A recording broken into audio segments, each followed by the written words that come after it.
Hi everyone, ನಮಸ್ತೆ. ಕನ್ನಡ ಪದಬಂಧದ ಇವತ್ತಿನ ವಿಡಿಯೋಗೆ ನಿಮಗೆಲ್ಲ ಸ್ವಾಗತ. ಇವತ್ತಿನ ಪದಬಂಧವನ್ನು ಗಮನಿಸೋಣ. ರೆಡಿ ಇದ್ದೀರಾ?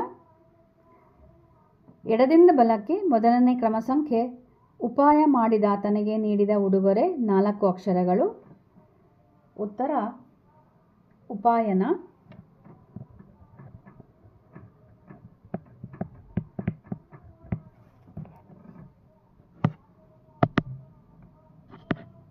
ಈಗ ಎರಡನೇ ಕ್ರಮ ಸಂಖ್ಯೆಯನ್ನು ನೋಡೋಣ.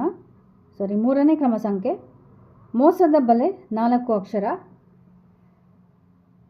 ಮೋಸದ ಬಲೆಯನ್ನು ನಾವು ಮಾಯಾಜಾಲ ಅನ್ನೋದಕ್ಕೆ ಹೋಲಿಸ್ತೀವಿ. ಮಾಯಾ ಜಾಲ ಅಂದರೆ ಬಲೆ. ಮೋಸವನ್ನು ಮಾಯಾ ಅಂತ ಕೂಡ ಕರಿಬೋದು. ಹಾಗಾಗಿ ಇದು ಮಾಯಾಜಾಲ ಆಗುತ್ತೆ. 5ನೇ ಕ್ರಮ ಸಂಖ್ಯೆಯನ್ನು ನೋಡೋಣ. ರೇಷ್ಮೆ ಬಟ್ಟೆ ಎಂಬರ್ಥದ ಪದ 3 ಅಕ್ಷರಗಳು. ದುಕೂಲ ಅಂತ ಹೇಳ್ತಾರೆ.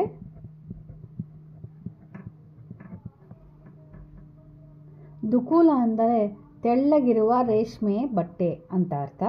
ಇಲ್ಲಿ ತೆಳ್ಳಗಿರುವ ಅನ್ನೋ ಉಪಮಾನ ಕೊಟ್ಟಿಲ್ಲ, ಆದರೆ ರೇಷ್ಮೆ ಬಟ್ಟೆಯನ್ನು ದುಕೂಲ ಅಂತ ಕೂಡ ಕರೀತಾರೆ. ಆದ್ದರಿಂದ ನಾನು ಈ ಪದಬಂಧದಲ್ಲಿ ಈ ಪದವನ್ನು ಬಳಸಿದ್ದೇನೆ. 7ನೇ ಕ್ರಮ ಸಂಖ್ಯೆಯನ್ನು ನೋಡೋದಾನ. 3 ಅಕ್ಷರದ ಬಿಳಿ ಲೋಹ. ಬಿಳಿ ಲೋಹ ಅಂತ ಕೂಡಲೇ ನಮಗೆ ನಕ್ಕ ಬರುವುದು ಬೆಳ್ಳಿ. ಬೆಳ್ಳಿಯ ಸಮಾನಾರ್ಥಕ ಪದ ರಜತ.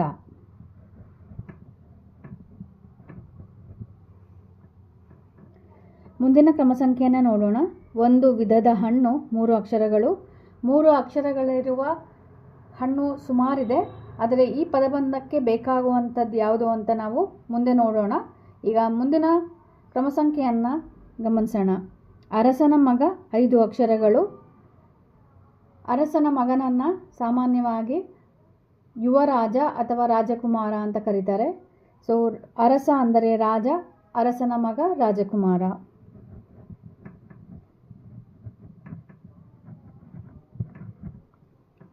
ಮುಂದಿನ ಕ್ರಮ ಸಂಖ್ಯೆಯನ್ನು ನೋಡೋದಾದರೆ 11 ಗೆಳೆಯರ ನಡುವಿನ ಮಾತುಕತೆ 3 ಅಕ್ಷರಗಳು. ಉತ್ತರ ಹರಟೆ. ಈ ಪದದೊಂದಿಗೆ ಮೇಲಿನಿಂದ ಕೆಳಗೆ ಇರುವಂತಹ ವಿಭಾಗದ 8ನೇ ಕ್ರಮ ಸಂಖ್ಯೆಯ ಉತ್ತರ ಕೂಡ ನಮಗೆ ಸಿಕ್ಕಿದೆ. ಈಗ ಎಡದಿಂದ ಬಲಕ್ಕೆ ಇರುವಂತಹ ಮುಂದಿನ ಕ್ರಮ ಸಂಖ್ಯೆಯನ್ನು ನೋಡೋಣ. 12ನೇದು ದೇವಸ್ಥಾನದ ಪರ್ಯಾಯ ಪದ 3 ಅಕ್ಷರಗಳು. ದೇವಸ್ಥಾನದ ಪರ್ಯಾಯ ಪದ ಅಂದರೆ 3 ಅಕ್ಷರದ್ದು ದೇಗುಲ ಆಗುತ್ತೆ.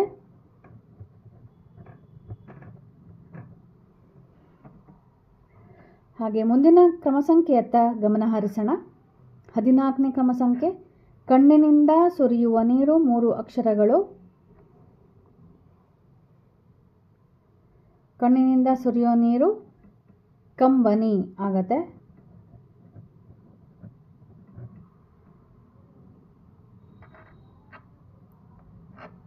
16ನೇ ಕ್ರಮ ಸಂಖ್ಯೆಯತ್ತ ಗಮನ ಹರಿಸೋಣ. ದೇವರು ನೀಡಿದ ವಿಶೇಷ ಕೊಡುಗೆಯನ್ನು ಹೀಗೂ ಹೇಳಬಹುದು 4 ಅಕ್ಷರ. ದೇವರು ಯಾವುದೇ ಮನುಷ್ಯನಿಗೆ ನೀಡುವ ವಿಶೇಷ ಕೊಡುಗೆ ಅಂತಂದರೆ ವರದಾನ.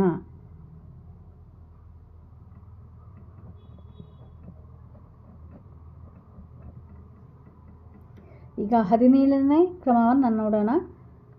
ನಮ್ಮದಲ್ಲದ ರಾಷ್ಟ್ರ 4 ಅಕ್ಷರ. ರಾಷ್ಟ್ರ ಅಂದರೆ ದೇಶ, ನಮ್ಮದಲ್ಲದ್ದು ಅಂದರೆ ಪರದೇಶ.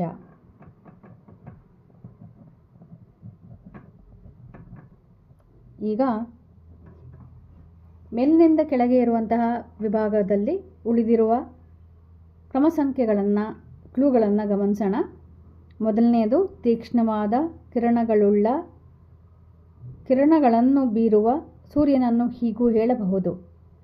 ಸೂರ್ಯನ ಸಮಾನಾರ್ಥಕ ಪದಕ್ಕೆ ತೀಕ್ಷ್ಣವಾದ ಕಿರಣಗಳನ್ನು ಬೀರುವ ಅಂತ ಅರ್ಥ ಬರುವಂತಹ ಪದ ಏನಂದರೆ ಊಕಾರದಿಂದ ಶುರುವಾಗಿ ರಾಕಾರದಿಂದ ಕೊನೆಗೊಳ್ಳುವ ಉಗ್ರಕರ ಸರಿಯಾದ ಉತ್ತರ. ಈಗ ಎರಡನೇ ಕ್ರಮ ಸಂಖ್ಯೆಯನ್ನು ನೋಡೋಣ. ಕನ್ನಡದ ಕ್ಯಾಶ್ 3 ಅಕ್ಷರಗಳು.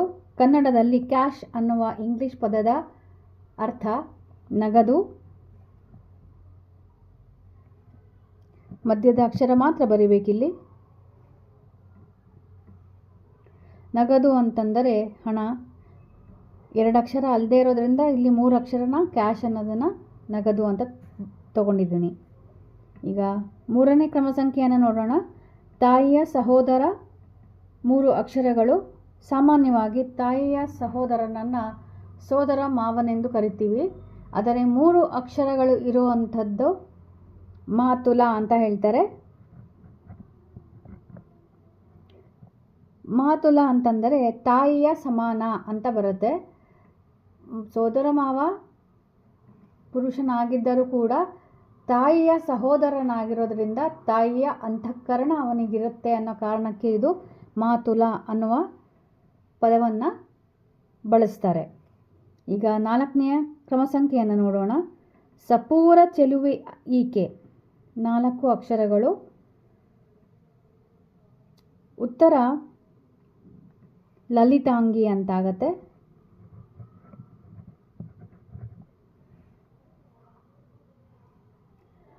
ಈಗ ಮುಂದಿನ ಕ್ರಮ ಸಂಖ್ಯೆಯನ್ನು ಗಮನಿಸೋದಾದರೆ 6ನೇ ಕ್ರಮ ಸಂಖ್ಯೆ ಅಜ್ಜ ಅಜ್ಜಿ ಅಪ್ಪ ಅಮ್ಮ ಚಿಕ್ಕಪ್ಪ ಚಿಕ್ಕಮ್ಮ ಹೀಗೆ ಎಲ್ಲರನ್ನೂ ಒಳಗೊಂಡ ಪರಿವಾರ 5 ಅಕ್ಷರಗಳು. ಸೊ ಇದನ್ನು ಕೂಡು ಕುಟುಂಬ ಅಂತ ಹೇಳ್ತಾರೆ. ಇಂಗ್ಲೀಷಲ್ಲಿ ಅದನ್ನು ಜಾಯಿಂಟ್ ಫ್ಯಾಮಿಲಿ ಅಂತ ಹೇಳ್ತಾರೆ. ಜಾಯಿಂಟ್ ಅಂದರೆ ಕೂಡು, ಎಲ್ಲ ಒಟ್ಟಾಗಿ ಇರುವಂತಹ ಕುಟುಂಬಕ್ಕೆ. ಈಗೆಲ್ಲ ತಂದೆ ತಾಯಿ ಮಗು ಅಥವಾ ಮಕ್ಕಳು ಆ ಥರ ಇರೋದರಿಂದ ಈಗ ಕೂಡು ಕುಟುಂಬದ ಕಾನ್ಸೆಪ್ಟ್ಗಳು ಸ್ವಲ್ಪ ವರ್ಷಗಳ ಕಾಲ ಬದಲಾಗಿತ್ತು. ಈಗ ಮತ್ತೆ ವಾಪಸ್ ಬರ್ತಾ ಇದೆ ಅಂತ ನನ್ನ ಅನಿಸಿಕೆ. ಸೊ ಕೂಡು ಕುಟುಂಬ ಅದು ಸರಿಯಾದ ಉತ್ತರ. ಈಗ ಮುಂದಿನ ಕ್ರಮ ಸಂಖ್ಯೆಯತ್ತ ಗಮನ ಹರಿಸೋದಾದರೆ ಆಕ್ಷೇಪಣೆಯ ಪರ್ಯಾಯ ಪದ 3 ಅಕ್ಷರಗಳು.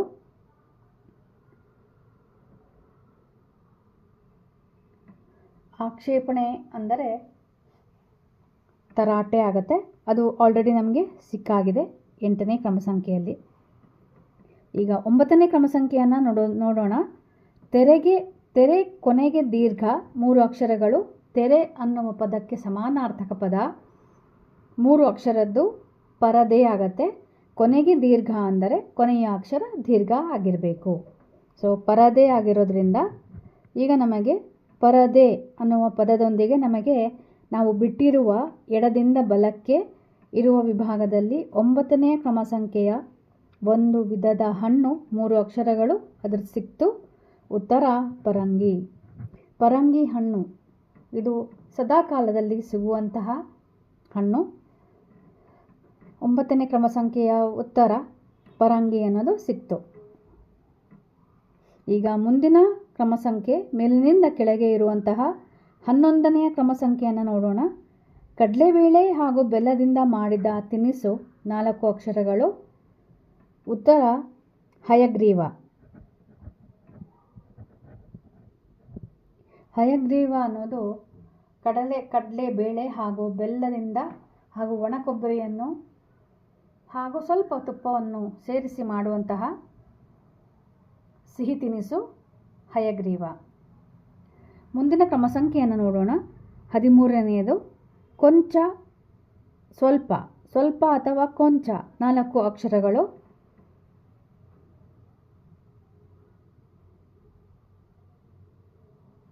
ಉತ್ತರ ಲವಲೇಶ. ಲವಲೇಶ ಅನ್ನುವ ಪದವನ್ನು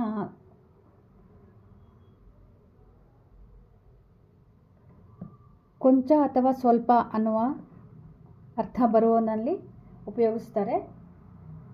ಈ ಒಂದು ಪದವನ್ನು ಕೇಳಿದಾಗಲೆಲ್ಲ ನನಗೆ ಹರಿಚಿತ್ತ ಸತ್ಯ ನರಚಿತ್ತಕ್ಕೆ ಬಂದದ್ದು ಲವಲೇಶ ನಡೆಯದು ಅನ್ನೋ ಹಾಡು ಜ್ಞಾಪಕ ಬರುತ್ತೆ. ಈಗ ಮುಂದಿನ ಕ್ರಮ ಸಂಖ್ಯೆಯನ್ನು ನೋಡೋಣ. 14ನೇಯದು ನಡುಗುವಿಕೆ 3 ಅಕ್ಷರಗಳು. ನಡುಗುವಿಕೆಯ ಸಮಾನಾರ್ಥಕ ಪದ ಕಮ್ ಇಂದ ಶುರುವಾಗಿ ನಾ ಇಂದ ಕೊನೆಗೊಳ್ಳುತ್ತೆ. ಮಧ್ಯದ ಅಕ್ಷರ ಕಂಪನ. ಸರಿ ಉತ್ತರ ಇದಕ್ಕೆ ಕಂಪನ ಆಗುತ್ತೆ. ಈಗ 15ನೇಯ ಕ್ರಮ ಸಂಖ್ಯೆಯನ್ನು ನೋಡೋಣ. ದೇವತೆಯ ಸಮಾನಾರ್ಥಕ ಪದ 3 ಅಕ್ಷರಗಳು. ಉತ್ತರ ನಿಲಿಂಪ ಅಂತ ಹೇಳ್ತಾರೆ. ನಿಲಿಂಪ ಅನ್ನುವ ಪದ ದೇವತೆಗೆ ಸಮಾನಾರ್ಥಕ ಪದ ಆಗಿದೆ.